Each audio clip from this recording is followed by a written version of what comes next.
কথায় আছে না বন্ধুরা, যে যার বিয়ে তার হুঁশ নেই, পাড়াপড়শির ঘুম নেই। এই বিষয়টা ফুকলি যে কিভাবে প্রমাণ করে দিচ্ছে কি বলবো তোমাদেরকে। আমরা আজকে শুধু ক্রিয়েটার্সরাই নই, আমাদের সাথে সাথে ভিউয়ার্সরা আমরা ভেবে ভেবে পাগল হয়ে যাচ্ছি যে বাচ্চাটার রাইটস ও ছেড়ে দিল এমনি এমনি, ওর একটুকু কোনো কষ্ট হচ্ছে না। আমাদের বুক ফেটে যাচ্ছে। আর ওকে দেখো, ও কিন্তু ওর মতো দিব্যি খোশ মেজাজে বিয়ে বাড়ি নিয়ে রয়েছে। ফুকলির ব্লগটা দেখলাম, সত্যি কথা বলতে কি ওর ব্লগ দেখতে না আমার ইচ্ছে করে না, কিন্তু কন্টেন্ট করতে হলে ব্লগ তো দেখতে হবে বলো। অ্যাকচুয়ালি ওকে দেখলেই আমার মাথা গরম হয়ে যায়। কেন জানো তো, আমিও একটা সন্তানহারা মা। তো ফুকলির মুখটা যখন দেখি আর পাশাপাশি ছোট্ট কৃষাণু সোনার মুখটা যখন ভেসে ওঠে না, বিশ্বাস করো বন্ধুরা, ইচ্ছা করে কি ফোনের ভেতর দিয়ে ঢুকে ওকে ঠাস ঠাস করে চড়িয়ে আসি। ওর ব্লগে এমন ওর চোখ মুখের এক্সপ্রেশন দেখাবার চেষ্টা করে যে ও কত সিম্পল রয়েছে, যেন কিছু ঘটেইনি, সব নর্মাল। কিন্তু না, আজকে যে ব্লগটা দিয়েছে ফুকলি, সেই ব্লগটা তোমরা ভালো করে দেখবে, পরিষ্কার বোঝা যাচ্ছে যে ও ভেতরে ভেতরে ভেঙে চুরে একদম চুরমার হয়ে গেছে, চুরমার। তো চলো ফুকলি সুন্দরীর ভিডিও নিয়েই এখনকার আমার এই ভিডিওটা। তো ভিডিওতে ঢোকার আগে ইন্ট্রোটা দিয়ে নিই। Hello friends, welcome back to my channel. আশা করি তোমরা প্রত্যেকে ভালো আছো, আমিও ভীষণ ভালো আছি।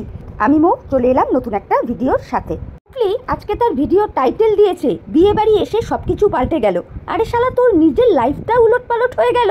অবশ্য সেটা তোর নিজেরই কারণে, সব থেকে জীবন ওলট পালট করে দিয়েছিস তুই ছোট্ট কৃষাণু সোনা বাবাটার, যে এখন বুঝছে না, যত বড় হবে তখন সে বুঝবে যে তার সাথে ঠিক কী কী হয়েছে। ওলট পালট যদি কিছু হয়, মিত্রবাবুদের পরিবারটা ওলট পালট হয়েছে। আজকে এখানে একটু ফখলুচন্দ্রকে টানবো। ওলট পালট যদি হয় তাহলে ফখলুচন্দ্রেরও খানিকটা হয়েছে, জানি। ও মানে কি বলবো, ও বেটাও পদের নয়, অসভ্য জানোয়ার ছেলে। কিন্তু তুই তো এদের সবার জীবন ওলট পালট করে ছেড়েছিস, আর আজ তুই এসে টাইটেলে লিখছিস বিয়ে বাড়ি এসে সব কিছু পাল্টে গেল। তুই সকলকে পাল্টে পাল্টে বেড়াচ্ছিস, মানে সিরিয়াসলি তোর টাইটেল নিয়েই একটা ভিডিও চাইলে মানুষ নামিয়ে ফেলতে পারে, জানিস তো। যাই হোক বন্ধুরা, আমরা প্রথমেই কি দেখতে পেলাম, ঘুম থেকে উঠে ফুকলি সুন্দরী সবাইকে গুড মর্নিং জানাচ্ছে, জানিয়ে বলছে বাসি মুখেই মা আমাকে ভাত খাইয়ে দিয়েছে। এইটাই সত্যি কথা, এইটাই জানবে সত্যি কথা। দাঁত থাত না মেজে ওই গন্ধযুক্ত মুখ নিয়েই ভাত খেয়েছে, এইটাই সত্যি কথা। আমি তোমাদের বলছি যেন, যার কারণেই ওর মা না পাশ থেকে বলে দিল যে না না, মুখ টুক ধুয়ে তারপরে ভাত খেয়েছি। ফুকলি সুন্দরী ওই জন্য 14 বার করে বলছিল যে না না, একেবারেই বাসি মুখ বলতে তোমরা এটা ভেবো না যে ঘুম থেকে উঠেই বিছানায় বসে ভাত খেয়েছি, সেটা নয়, মুখ টুক ধুয়েছি তারপরে খেয়েছি। না গো, এগুলো মিথ্যে কথা। ওর তো বিশৃঙ্খল লাইফস্টাইল জানোই, যে কিনা সারা রাত্রি জেগে থাকে, ভোরবেলা ঘুমায়, দুপুরবেলা ঘুম থেকে উঠে, তার আর কিবা দিন কিবা রাত, কিবা দাঁত মাজা, কিবা স্নান, তাই না? এইগুলো সব ভরংবাজি কথা। ও বাসি মুখেই হচ্ছে ভাতটা খেয়েছে, এটা আমি তোমাদের বলছি।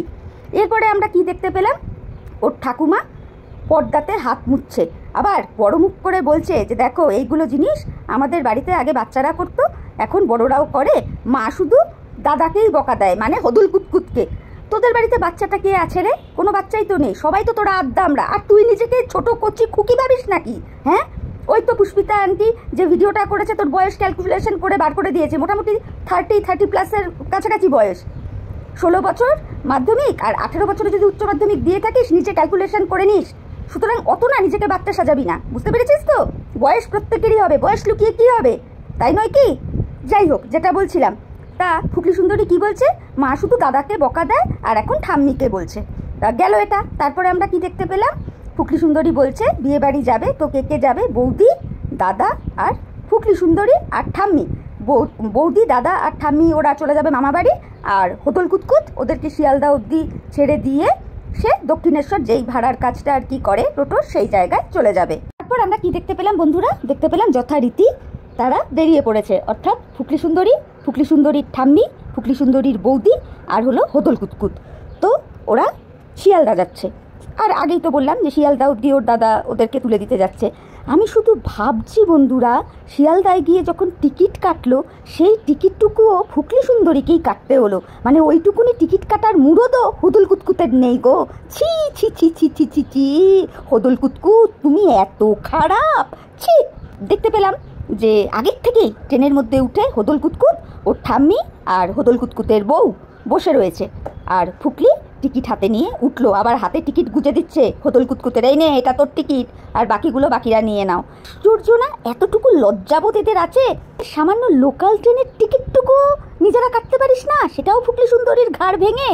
আর একদিকে ঠিকই আছে, ফুকলি সুন্দরীর তো একটু হাম্বড়িয়া ভাব দেখাবার মতন একটা প্রবণতা তো রয়েছে, ও এইভাবেই করে করে ডুবে যাবে, তোমরা দেখে নিও। এখনও যদি সঞ্চয় না করতে শেখে, ওর ভবিষ্যৎ অন্ধকার। এই যে ও টিকিট কেটেছে বলে বললাম না, যে কোনো দিক দিয়েই ও যদি সঞ্চয় না হয়, ও আরও অন্ধকারে তলিয়ে যাবে। তবে একেবারে দৃষ্টি আকর্ষণ করেছে কিন্তু ঠাম্মার লুকসটা, ওরে না, একেবারে গগলস চোখে দিয়ে ঠাম্মি তো পুরো সেই লেভেলের লাগছিল। মানে পরিষ্কার বোঝা যায় যে ঠাম্মির যখন কম বয়স ছিল তখন যে উনি কী রকমের কুল খিলিয়ে বেড়াতেন, ঠাম্মির লুকস ফুকস দেখলেই সেটা কিন্তু পরিষ্কার বোঝা যাচ্ছিল বন্ধুরা। বুঝতে পেরেছো তো? পারিবারিক ঐতিহ্য বলে তো একটা বিষয় হয় বন্ধুরা, তাই না, যেটা এখনো ফুকলি সুন্দরীর ঠাম্মি খুব সুন্দর করে পালন করে যাচ্ছেন। আবার তোমরা দেখতেও পাও তারপরের জেনারেশন অর্থাৎ ফুকলি সুন্দরীর মা কি সুন্দর কুত কুত কুত কুত ডান্স করে পারিবারিক ঐতিহ্য মেনটেন করছে। আর একদম সর্বশেষের দিকে আপাতত বলছি, ফুকলি সুন্দরী সে তো একেবারে গুল খিলিয়ে খিলিয়ে খিলিয়ে খিলিয়ে কী যে করছে ও নিজেও জানে না। যাই হোক বাবা, তারপরে আবার দেখলাম ঠাম্মি হাতে কী পরে এসেছিল, চুড়ি, যেই চুড়িগুলোর রং উঠে গিয়েছিল, যার জন্য ফুকলি সুন্দরীর ওটা চোখে লেগেছে, সেইগুলো ঠাম্মিকে খোলা করিয়ে ভালো চুড়ি আর কি পরালো। এমনই অবস্থা, এই যে চুড়িগুলো ঠাম্মির হাতে পরালো ফুকলি সুন্দরী, সেই চুড়িগুলোও কিন্তু ফুকলি সুন্দরী কিনে দিয়েছে। তারপরে আমরা কি দেখতে পেলাম বন্ধুরা? দেখতে পেলাম বারাসাত জংশন হয়ে দমদম ক্যান্টনমেন্ট হয়ে ওরা শিয়ালদায় গিয়ে পৌঁছলো।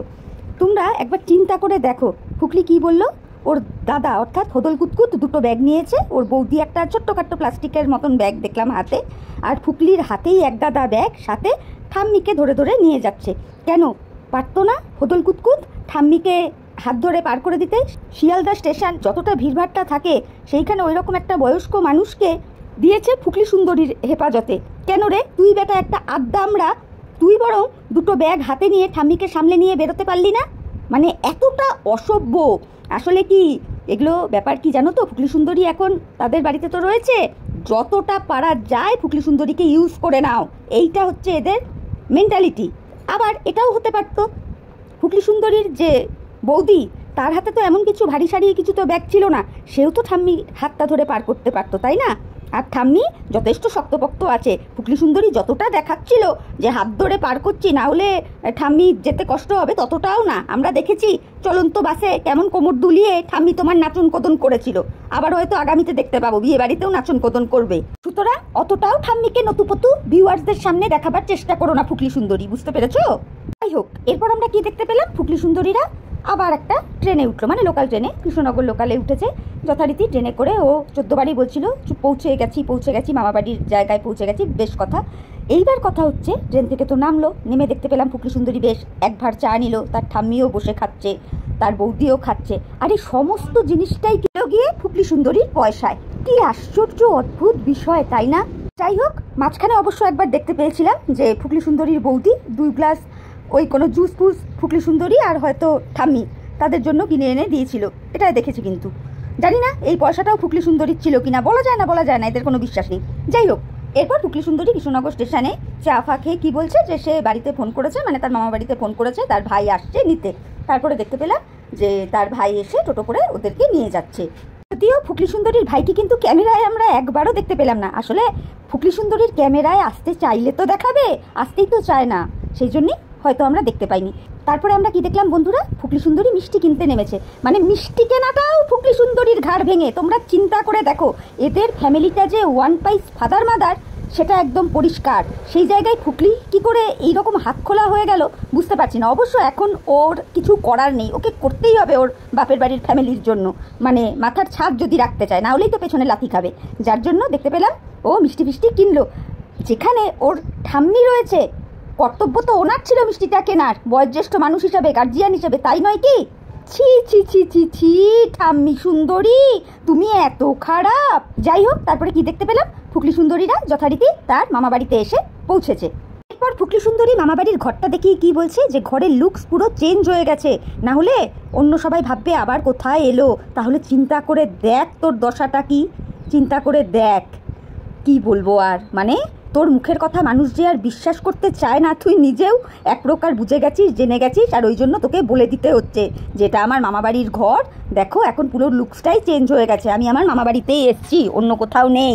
কেন হবে না? তুই এর আগে ফোকলার বাড়িতে থেকে ভিডিও করতিস আর দর্শক সহ আমাদেরকে মিথ্যের পর মিথ্যে বলে গেছিস, বুঝতে পেরেছিস তো? সেই জন্য আজকে তোকে এইভাবে বলতে হলো।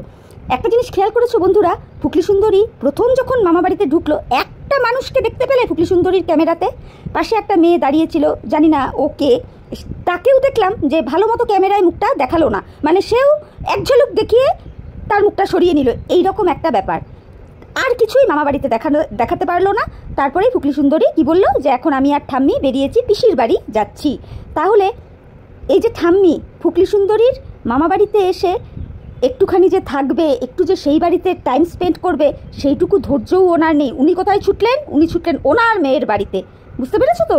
তাহলে এইখান থেকেই বোঝা যায় যে অমাবস্যা দেবীর সাথে এই ঠাম্মির কীরকম সম্পর্ক, বা অমাবস্যা দেবীর বাপের বাড়ির সাথে ঠাম্মির কীরকম সম্পর্ক, তাই নয় কি? আপাত দৃষ্টিতে যেটা ভিডিওতে দেখলাম সেটা নিয়েই বললাম আর কি। চক্রবর্তী পরিবারের সব কিছুই হচ্ছে ভণ্ড, ফালতু, আইওয়াশ, ভিউয়ার্সদের বোকা বানানো, আর কিচ্ছু নয়, বুঝতে পেরেছো তো? এই যে যত কিছু বন্ডিং ঠন্ডিং তোমরা দেখতে পাও তাদের ভিডিওতে, মানে চক্রবর্তী পরিবারের ভিডিওতে, শুধুমাত্র কন্টেন্টের জন্য, আর কিচ্ছু নয়, এটা জেনে রেখো। যাই হোক, এরপর আমরা কি দেখতে পেলাম? ফুকলি সুন্দরী এবং তার ঠাম্মি তার পিসির বাড়ি গিয়েছে। এইখানে যে কেন হদল কুতকুতের বউকে নিয়ে গেল না ঠিক বুঝতে পারলাম না। আবার দেখতে পেলাম পিসির বাড়িতেও সেই একই কেস, ফুকলি সুন্দরীর ক্যামেরাতে কেউ মুখ দেখালো না, কেউ না। একজন ভদ্রলোককে দেখলাম মাথা নিচু করে মোবাইল টিপছে, আরেকজন তো পেছন ফিরেছিল। শুধুমাত্র ঠাম্মি 14 বার করে ফুকলিকে বলছিল বাচ্চাটাকে দেখিয়ে, ওকে ওর জামাটা বের করে দে, বের করে দে, দেখ ও কীরকম করে, দেখ ও কীরকম করে। ইভেন বাচ্চাটাকে এতবার করে বলল একবার হাই করে দাও, একবার হাই করে দাও, সেইটুকুও বাচ্চাটা করলো না। বা পিসির বাড়িতে আরও দুজন যারা বসেছিলেন তারাও একবার ভদ্রতার খাতিরে বললো না যে ঠাম্মি যখন বলছে একবার হাই করে দাও তো দাও না, এগুলো কিচ্ছু বললো না, বুঝতে পেরেছো তো সম্পর্কটা কোন জায়গায়? না দেখাতে পারলো পিসিকে, না কোনো কিচ্ছু, নাথিং, কিচ্ছু দেখাতে পারলো না। কারণ ওর মতো অসভ্য মেয়ের ক্যামেরায় কেউ আসতেই চায় না, অর্থাৎ মুখটা দেখাতেই চায় না। তারপরে কি বললো ফুকলি সুন্দরী? সে ফিরে এসেছে ঠাম্মিকে ওই জায়গায় পৌঁছে দিয়ে, মানে পিসির বাড়িতে তার ঠাম্মি রয়েছে। বন্ধুরা এই জায়গায় এই বিষয়টাও আমার মাথায় ঢুকলো না, ঠাম্মি তো বিয়ে বাড়ি উপলক্ষে এসেছে, তাহলে উনি ওনার মেয়ের বাড়িতে রয়ে গেলেন কেন? অবশ্য জানি না, হতে পারে হয়তো পরে আসবেন। তো যাই হোক, তারপর ফুকলি সুন্দরী দেখতে পেলাম ভেতরে ঢুকছে, তাকে হেঁকে হেঁকে বলতে হচ্ছে কোথায় গো তোমরা সবাই, কোথায় তোমরা, এসো এসো আমি এসেছি, তোমরা কোথায়? মানে ওর দুরবস্থাটা কতটা তোমরা বুঝতে পারছো? ও যে মামাবাড়িতে গেছে, ওর জন্য যে আলাদা কোনো আপ্যায়ন মামাবাড়ি থেকে যে হচ্ছে না, এটা কিন্তু পরিষ্কার বোঝা যাচ্ছে, পরিষ্কার, তাই না? তখনও আমরা ওর মামাবাড়ির কোনো মানুষকে দেখতে পেলাম না। যথারীতি ফুকলি সুন্দরী বললো যে আমি ঠাম্মিকে নামিয়ে দিয়ে স্নান ধান করে বসলাম। তো এইটার থেকে আমার কোথাও গিয়ে মনে হলো যে ঠাম্মি হয়তো সেই দিন আর ফিরবে না, হয়তো পরে আসবে বিয়ে বাড়িতে, যেহেতু বিয়ে বাড়ি উপলক্ষে এসছে। জানি না এবার উনি কী করবেন। যাই হোক, এরপর আমরা কি দেখতে পেলাম বন্ধুরা? আমরা এটাই দেখতে পেলাম, ফুকলি সুন্দরী মুখেই বলছে যে তার আশেপাশে বসে সবাই আলাপ আলোচনা করছে যে বিয়ে বাড়িতে কে কোন পোশাক পরবে, কী পরবে, অথচ কাউকে দেখাতে পারলো না গো, কাউকে দেখাতে পারলো না, একমাত্র ওর ওই রীতা বৌদিকে ছাড়া। আর রীতা বৌদি কিন্তু পারফেক্ট ফুকলি সুন্দরীর নকলটা দেখিয়েছে। ফুকলি সুন্দরী কীভাবে ন্যাকামো করে কথা বলে, রীতা বৌদিটা দেখে জাস্ট আমি ফিদা হয়ে গেছি। তা রীতা বৌদি কী বললো যে এতগুলো কানের ফানের নিয়ে এসছে, একটাও দেখবে পড়বে না, সব বস্তাবন্দিই থাকবে, ওর নাকি এত গরম লাগে, পড়তে পারে না, রাখতে পারে না। হ্যাঁ, এটা মিথ্যে বলবো না, এটা অনেক সময় আমার ক্ষেত্রেও হয়, অনেক বড় ভারী দুল পরলে বেশিক্ষণ পরে থাকতে পারি না, খুলে রাখতে ইচ্ছা হয়। কিন্তু ফুকলি সুন্দরী যেই রকম ন্যাকামোটা করে আর তার যে কপিটা দেখালো না রীতা বৌদি, ওটা জাস্ট সুপারব ছিল। তারপরে আমরা কি দেখতে পেলাম? রীতা বৌদির লেহেঙ্গা কে দেখালো? দেখালো গিয়ে ফুকলির বৌদি। রীতা বৌদি কিন্তু খুব যে একটা ক্যামেরার সামনে এসেছে তা নয়, ওই হ্যালো গাইস বলে সেই নিন্দেই কিন্তু করলো, সেই নিন্দেই করলো কিন্তু ননদের, যে এই যে বক্সবন্দি করে এত কানের দুল নিয়ে এসছে, একটাও পড়বে না। আমি মানুষ চিনি, মানুষের সাথে মিশি, তো আমি মানুষ চিনি।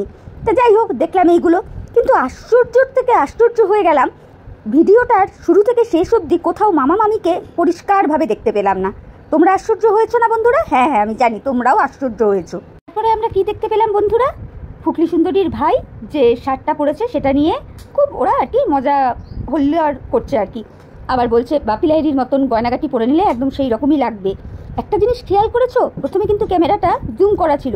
যখন ফুকলি সুন্দরী দেখলো যে বৌদি ছাড়া, মানে ফুকলি সুন্দরীর আপন বৌদি ছাড়া কেউ তো আর সেইভাবে ক্যামেরার দিকে তাকাচ্ছে না, তখন ফুকলি সুন্দরী কি করলো দেখতে পেলে? ক্যামেরাটাকে জুম থেকে নর্মালে করে নিয়ে দেখালো যে দেখো, আমি এবং আমার বৌদি ছাড়া, মানে হদল কুতকুতের বউ ছাড়াও মামা বাড়ির তরফ থেকে দুটো প্রাণী রয়েছে, আমার ভাই আর ওদিকে রীতা বৌদি।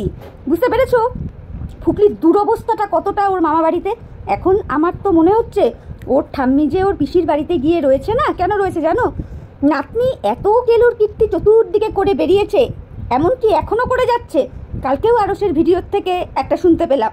যাই হোক, ওই ব্যাপারে নাইবা ঢুকলাম। তারপরে কোন লজ্জায় বিয়ে বাড়ি থাকবে, তাই না ফুকলির ঠাম্মি? আমার তো মনে হয় এটাও একটা কারণ হতে পারে ওর পিসির বাড়িতে গিয়ে থাকার। কিচ্ছু বলার নেই। এরপর আমরা কি দেখতে পেলাম? সরাসরি খেতে বসার জায়গা। এইবার ফুকলি সুন্দরী বলছে দুপুরের খাওয়া একেবারে রাতে খাচ্ছি। ভীষণ গরম, ভীষণ টায়ার্ডও, সারাদিন ট্রেন জার্নি করেছে। খাওয়ার সময়ও সেই সেম জিনিস কাউকে দেখাতে পারলো না। মামা মামি তো দূর কি বাত, ওর পাশে বসে ওর বৌদি যে খাচ্ছে তার থালাটাও ভালো করে দেখাতে পারলো না। শুধুমাত্র ওর নিজের থালাটুকু দেখালো আর দেখিয়ে কি বললো, আমি প্রচুর ভাত দিয়েছিল, সব ভাতটা আমি তুলে দিয়েছি, এবার খাওয়া দাওয়া। ব্যাস, ওইখানেই খাওয়া দাওয়ার পর্ব শেষ। এইখান থেকেই বোঝা যায় মামাবাড়ির কেউ ওর ক্যামেরায় আসতে চায় না। তারা ফুকলিকে জাস্ট পছন্দই হয়তো এই মুহূর্তে করছে না, কিন্তু কিছু করার নেই, বিয়ে বাড়ি, রিলেটিভ এসেছে। তবে আপ্যায়নের বহর দেখলেই বোঝা যাচ্ছে যে ফুকলি সুন্দরীর কতটা দাম তার মামা বাড়িতে। আর তারাও বা এইরকম আচরণ করবে না কেন? তাদের বাড়িতে পরের বাড়ির একটা মেয়ে আসবে, এসে যদি জানতে পারে যে এইরকম কেলোর কীর্তি তার ননদ করে রেখেছে, তাই না? একটা কিরকম কি ভাববে? এই সমস্ত নানান দিক চিন্তা ভাবনা করে মুখের পরে তো আর কাউকে না করে দেওয়া যায় না যে এই তোমরা আমার বাড়িতে আসবে না বা নেমন্তন্ন করবো না। এটা তো হয় না। রিলেটিভসদের মধ্যে অনেক সময় এইগুলো মেনে নিতে হয়, অনিচ্ছা সত্ত্বে মেনে নেওয়া যাকে বলে, সেই জিনিসটাই কিন্তু মানে ফুটে ফুটে উঠছে ফুকলির মামাবাড়ির দেওয়া এই ভিডিওটাতে। যাই হোক, তারপরে আমরা কি দেখতে পেলাম? হদুল কুতকুতের বউ আর রীতা বৌদির খানিকক্ষণ খুনসুটি করছে, সেটাই আমাদের ফুকলি সুন্দরী তুলে ধরলো। সেই জায়গাতেও বন্ধুরা সেই কুতকুত গান চলছে। কি বলবো তোমাদের, এই টোটাল ফ্যামিলি না কুতকুত গান থেকে আর বেরোতে পারছে না, কিছু বলার নেই জাস্ট। তবে আগেও বললাম, আবারও বলছি, সম্পূর্ণ ব্লগটাতে মামা এবং মামিকে কোথাও দেখতে পেলাম না। আর এইখান থেকে পরিষ্কারই বোঝা গেছে যে মামা বাড়ির কেউই ওর ক্যামেরায় মুখ দেখাতে চায় না। তো চলো বন্ধুরা, ফুকলি সুন্দরীর ভিডিওটা দেখে মনে হলো এই কটা কথা তোমাদের বলি, সেই জন্যই বললাম। এবার তোমরাই বিচার করে দেখো, ও মা নাকি মা নামের কলঙ্ক? ও ছেলের রাইটস ছেড়ে দিল, ও সমস্ত কিছু ছেড়ে দিল, কিসের জন্য? মিউচুয়াল ডিভোর্স পাওয়ার জন্যে। ও এখন বিয়ে বাড়িতে সাজগোজ নিয়ে ব্যস্ত, ওর মুখে ব্রণ উঠেছে, সেই জন্য ও দুঃখ প্রকাশ করছে যে বিয়ে বাড়িতে মুখে ব্রণ উঠলে ভালো লাগে দেখতে। তোর আর কত দরকার রে নিজেকে সুন্দর করার? এত তুই পোশাক পরিবর্তনের মতো করে পুরুষ পরিবর্তন করছিস, এতেও তোর মন ভরছে না? তোর আরও চাই? সত্যি রে সত্যি, বললাম না, তুই গুল খিলিয়ে যা, আর আমরা তো আছি। যখন যখন ইচ্ছে হবে মনে করব তোকে ঠিক পাটকাচা করে দিয়ে যাব। বুঝতে পেরেছিস তো? তুই যে তোর সন্তানকে নিতে চাস না এটা পরিষ্কার। তুই যে তোর সন্তানের প্রতি কোনো ফিলিংস কাজ করাস না ভেতরে, এটা পরিষ্কার। তোর ওই বাচ্চাটার প্রতি কোনো টানই নেই, বুঝতে পেরেছিস? বাচ্চাটার প্রতি তোর যদি কোনো ফিলিংস থাকতো না, তাহলে অন্তত তুই ব্রণ দেখিয়ে দর্শকদের বোঝাতে আসতিস না যে বিয়ে বাড়িতে মুখে যদি ব্রণ ওঠে ভালো লাগে, এইসব কথা অন্তত এই মুহূর্তে বলতিস না। অন্য কোনো মানুষ হলে হয়তো বিয়ে বাড়িটাই অ্যাটেন্ড করতো না, সেখানে তো তুই বহাল তবিয়তে আছিস, দেখাচ্ছিস। তুই মানে দিনের পর দিন যে ভিউয়ার্সদেরকে বোকা এবং মিথ্যে কথা দিয়ে ভরিয়ে রেখেছিলিস, প্রমাণিত, আবারও প্রমাণিত। শুধুমাত্র বাচ্চাটাকে ট্রাম্প কার্ড হিসেবে তুই খেলে গেছিস, বাচ্চা অন দ্য ওয়ে, বাচ্চা অন দ্য ওয়ে করে। এখনও যারা তোকে সাপোর্ট করে, যদিও সেই সংখ্যাটা খুব কম, তারাও একদিন বুঝবে যে তুই কত বড় হতচ্ছাড়ি অসভ্য একটা মেয়ে। আর দেখতেই পাচ্ছিস, বা আমরা ভিউয়ার্সরা সকলেই দেখলাম যে মামা বাড়িতে তুই কিরম আদর পেলি। উলি বাবা লে। তো চলো বন্ধুরা, ভিডিওটা আমি শেষ করলাম। তোমরা ভিডিওটা শুনে দেখো যে আমার কথায় যুক্তি আছে কিনা। যুক্তি যদি থাকে বলে তোমাদের মনে হয়, তোমরা তাহলে অবশ্যই লাইক, কমেন্ট, শেয়ার, সাবস্ক্রাইব করে আমার চ্যানেলের পাশে থেকো। তাহলে এখনকার মতো আমি বিদায় নিচ্ছি। নতুন একটা ভিডিওর সাথে আবার দেখা হয়ে যাবে। ততক্ষণ প্রত্যেকে ভালো থেকো, সুস্থ থেকো, সাবধানে থেকো। Tata, bye, love you all.